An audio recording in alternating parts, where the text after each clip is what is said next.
அமெரிக்கத்தில் நிலையற்ற வானிலை காரணமாக திங்கள் மற்றும் செவ்வாய்க்கிழமைகளில் நாட்டிற்கு வெளியே செல்லும் பயணிகள் தாமதத்தை தவிர்ப்பதற்காக விமான நிலையத்திற்கு முன்கூட்டியே செல்ல வேண்டும் என்றும் இதற்காக கூடுதல் நேரத்தை ஒதுக்குமாறு அமெரிக்கத்தின் விமான நிறுவனங்கள் கூறியுள்ளது.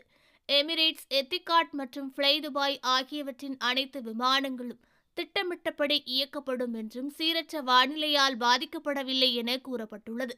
பிப்ரவரி 11, பிப்ரவரி 12 ஆகிய தேதிகளில் துபாயில் கடுமையான இடியுடன் கூடிய மழை பெய்யும் என்று கணிக்கப்பட்டுள்ளதால் துபாய் சர்வதேச விமான நிலையத்திற்கு செல்லும் வாடிக்கையாளர்கள் சாலை தாமதங்களை சந்திக்க நேரிடும். விமான நிலையத்தை அடைய கூடுதல் பயண நேரத்தை திட்டமிடவும் செக்-இன் சேவைகளை முடிக்கவும் நாங்கள் அறிவுறுத்துவதாக விமான நிறுவன செய்தி தொடர்பாளர் கூறியுள்ளார்.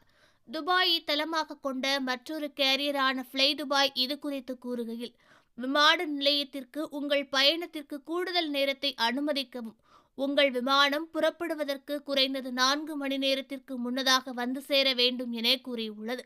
எங்கள் இணையதளத்தை பார்ப்பதன் மூலம் உங்கள் விமானத்தின் நிலையை பற்றி உடனுக்குடன் தெரிந்து கொள்ளலாம் என்றும், நீங்கள் விமான நிலையத்திற்கு வருவதற்கு முன் ஆன்லைனில் இதை சரிபார்க்க வேண்டும் என்று ஃப்ளை துபாய் கூறியுள்ளது.